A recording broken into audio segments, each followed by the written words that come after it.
So Gareth, back at the Meadow this weekend, Burton Albion the visitors. How are preparations going? Yeah, really good. Looking forward to the game. Obviously, I'm not stupid. I'm not going to gloss everything over and say it's been brilliant lately. We've come off where we were.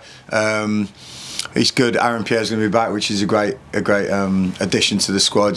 John's got one more game, but I personally think we've probably missed out on a bit of experience in both of them in the last few matches. So great to have Aaron back. But preparations are going well. I want to be aggressive. I want to get at Burton. Gary Boy is a mate of mine. We all know each other in this game, and he's done really well. They've obviously spent a bit in the January transfer window to get some players in to try and improve their league situation, and fair play to Gary. He's had some good results. Typically like us, we had our sort of little run of good results, and then you come off it, and then you're back on it, and then you come off it again, and that's the difference sometimes, that consistency of being on it all the time. You look at your Birmingham's on it all the time, and your Wickhams and your Wrexhams, although they got beat the other night. The teams at the top seem to consistently churn out performances and results, and we're great. We'll do it, and then we'll come off it, and then we'll do it, and we'll come off it, and it's that consistency that I'm desperate to try and get, because I know these boys are capable and what they're capable of, and yeah, so excited as always to entertain someone at Crowd Meadow. Fans will be right behind us as always, and all that. And but like I say, I'm not. Everyone says I'm a positive guy. Of course, I'm a positive guy, but I don't just not look at the negatives or the issues that we have.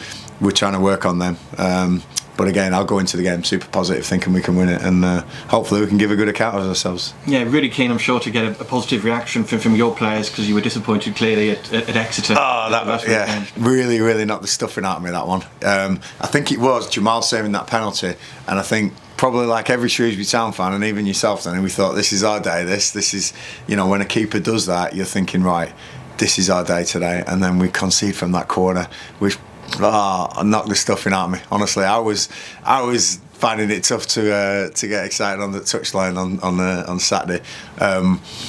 It's probably one of our worst performances under me. I don't think we were very good going forward.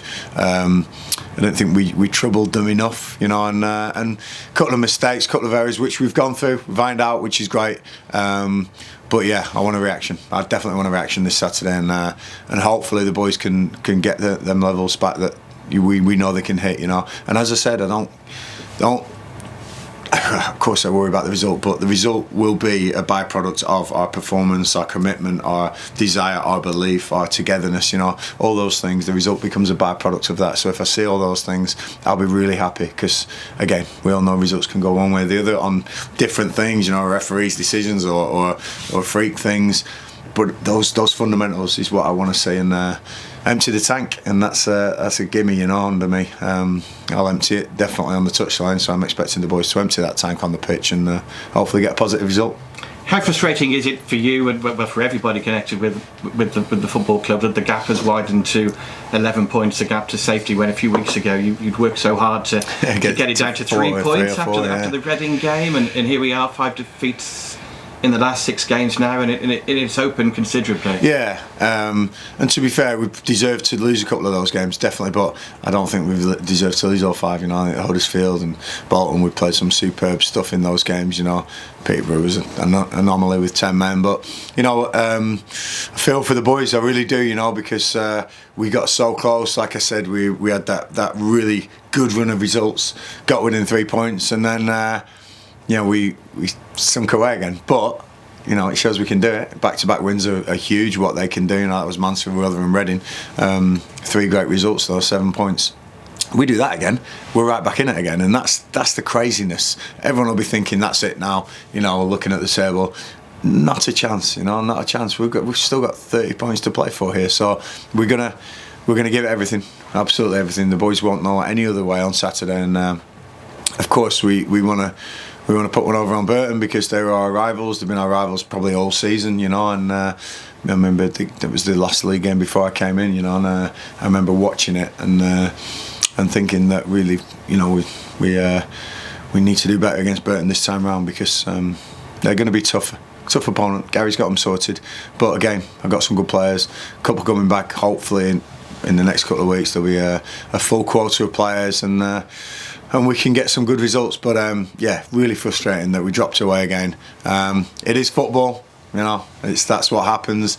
We're not fearing anything, you know. You don't fear things. We're just going to crack on with our jobs. We'll train today really well, and I'll pick a squad that I believe will win the game on Saturday. How difficult is it playing when the pressure is really on, as it clearly is at the moment for the players?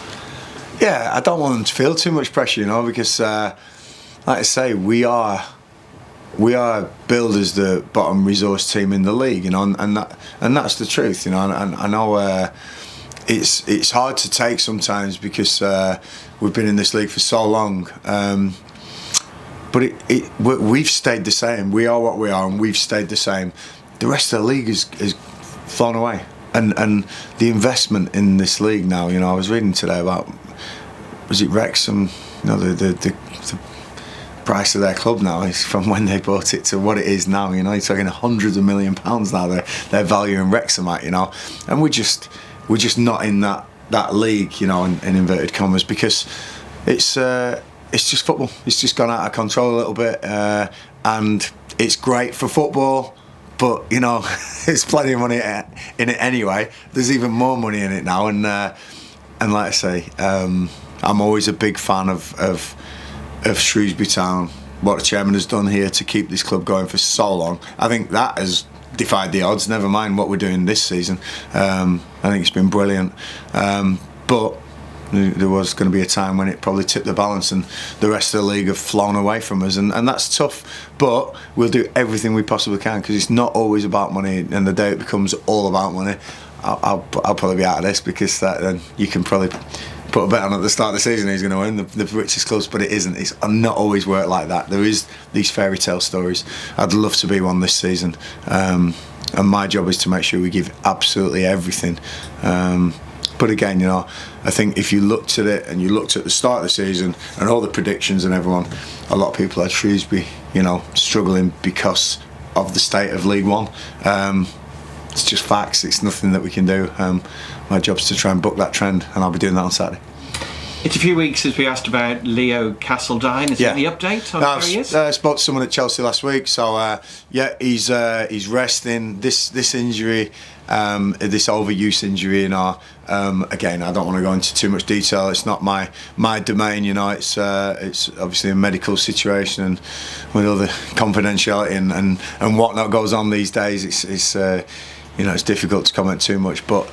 Rest is the most important thing for Leo, and resting that injury that he's got is he's still doing that.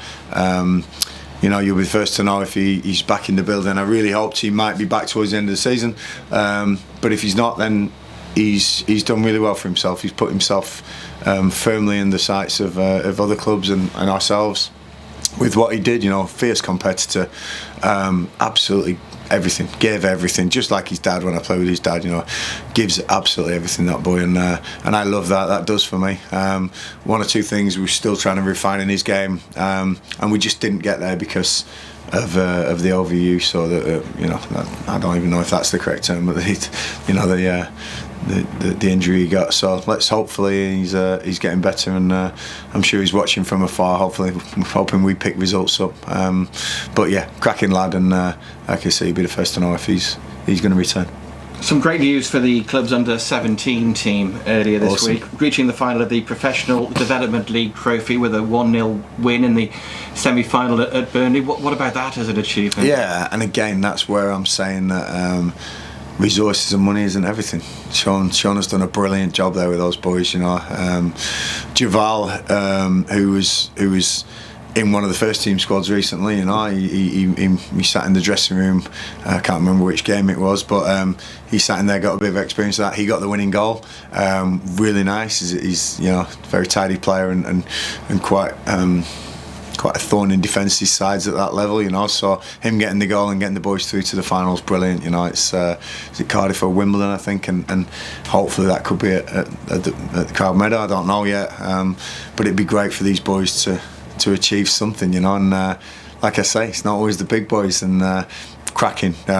Really proud of some of the boys. A lot of them train with us, you know. We're having a good look at some of the boys from the academy. and yeah, brilliant to see him turn over Burnley. I'm a Blackburn lad, so that's extra special for me. So well done, boys, and hopefully they can win the final.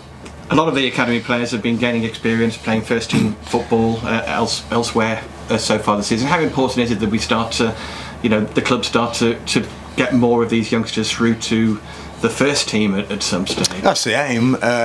If the levels are there and they're up for it, then I have no issue. Look at my record at my previous clubs. There's no issue. Age doesn't matter to me. It's either a big age or a small age. It doesn't matter to me. It's performance. It's the levels, and if you're good enough, you're good enough. And yeah, we've had them out on loan. We've had them training with the first team. The younger boys obviously had that magnificent result the other night. So it's all looking decent for the youth. But there is a big gap, some of the clubs where, you're looking at sending these players out on loan. Even the conference, if you call that anymore, the National League, so in the National League North and South, even those levels are very high levels now, almost League 2 levels. And it probably limits the chances that some youth players get. They have to go in sort of step 3, step 4, and that's quite a way off League 1 at the moment, So ultimately, in an ideal world, we could get them in the conference, get them up there, that top level, step 1. But it's becoming very hard to unless you've got a super special kid to loan out of that top level. So we're out. Dobbo was out the other night watching a couple of the boys. I've seen a couple of games. It's really important that we get to these local games and we see them. There's some good reports coming back about all of them, and scoring goals, getting to semi-finals, quarter-finals, winning the league. They have such a schedule of games in that non-league. It's ridiculous. So, but yeah, happy with them. It's something I want to do. I think the academy, and then hopefully a next step into the first team. We're trying to build something where we can get them prepared for first team football, because having one of your own in the team is special. And I know the Shrewsbury fans and Shrewsbury people would love Shropshire born players to be in the team. I'm not saying we're going to be like Atletico Bilbao and we can only sign from the area. We're still going to be looking all over the place, but having these boys coming through the academy, Shropshire boys, Shrewsbury through and through, that's special when you come play for the first team. So I'm all for that. Hopefully we'll get a few good enough in the near future. Thanks for your time, Gareth. Thank you.